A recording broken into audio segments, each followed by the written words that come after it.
Welcome back to Grapes ഐഡിയമാർ. നമുക്ക് നമ്മുടെ ജീവിതത്തിൽ മനോഹരമായ ചില ഫോർമുലകളൊക്കെ ഫിസിക്സിൽ നിന്ന് കിട്ടാറുണ്ടല്ലേ. ഈ സമയം c².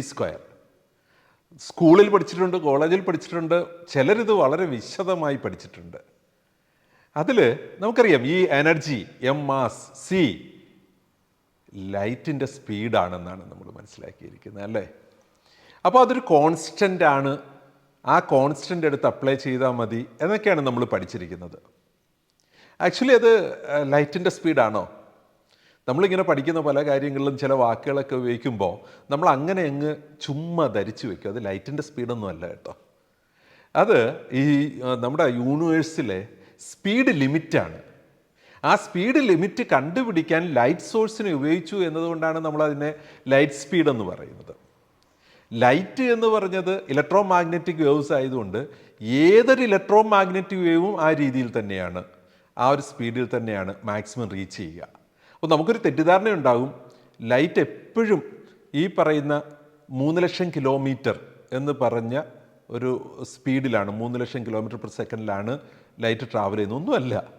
നമ്മൾ ഇപ്പോൾ വെള്ളത്തിൽ കൂടെയൊക്കെ ലൈറ്റ് പോകുമ്പോൾ 2,25,000 കിലോമീറ്റർ മാത്രമേ സ്പീഡുള്ളൂ.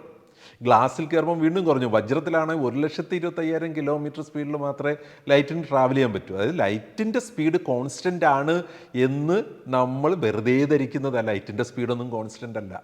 ലൈറ്റ് എതിലേക്കൂടെ പാസ് ചെയ്യുന്നോ അതനുസരിച്ച് ലൈറ്റിൻ്റെ സ്പീഡ് വേരി ചെയ്യുന്നുണ്ട്. അപ്പോൾ ഇത് ഇലക്ട്രോ മാഗ്നറ്റിക് വേവ്സിന് അതാണ് ഏറ്റവും കൂടുതൽ സ്പീഡിൽ ട്രാവൽ ചെയ്യാൻ കഴിയുന്നത്. നമ്മുടെ യൂണിവേഴ്സിൽ ഏതെങ്കിലും ഒരു പ്രോപ്പർട്ടിക്ക് ട്രാവൽ ചെയ്യാൻ കഴിയുന്ന മാക്സിമം സ്പീഡിനെയാണ് നമ്മൾ ആ c കൊണ്ട് റെപ്രസെൻ്റ് ചെയ്യുന്നത്. നമ്മൾ ലൈറ്റ് സ്പീഡ് എന്ന് വിളിക്കുന്നത്. ഇതുപോലെയാണ് കാണുന്നതെല്ലാം. ഡിജിറ്റലൈസേഷൻ ഒന്നും അല്ല കേട്ടോ. ഗ്രേപ്സ് ഇൻഡസ്ട്രിയിലെ ഏറ്റവും ടോപ്പ് പ്രീമിയം ഹെൽത്ത് ഇൻഫോർമാറ്റിക്സ് സോഫ്റ്റ്വെയറാണ്. Digitalization of electronic medical records എന്ന് പറഞ്ഞ് ധാരാളം സോഫ്റ്റ്വെയറുകൾ ഇൻഡസ്ട്രിയിലുണ്ട്.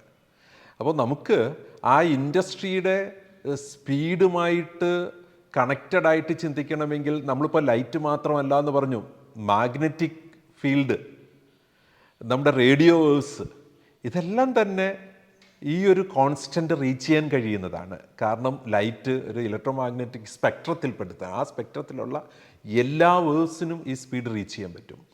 നമ്മുടെ സഹ കമ്പനികൾക്ക് ഒരു സ്കോപ്പ് എവിടെയുണ്ട്. നിങ്ങളെല്ലാം തന്നെ ഡിജിറ്റലൈസേഷൻ ഫോക്കസ്ഡ് ആണ്. ഗ്രേപ്സ് റീച്ച് ചെയ്തിരിക്കുന്ന പലരും ഈ സ്പീഡ് ഓഫ് എക്സിക്യൂഷൻ ഹോസ്പിറ്റലിൽ ഗ്രേപ്സിന് വെച്ച് കമ്പയർ ചെയ്ത് പറയുമ്പോൾ നിങ്ങൾക്ക് വിഷമിക്കേണ്ട. ഇതേ സ്പെക്ട്രത്തിലാണ് നിങ്ങളും പെടുന്നത്.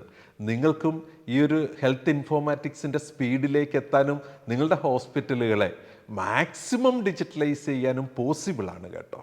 ഗ്രേപ്സിൻ്റെ മാത്രം സ്പീഡല്ലത്.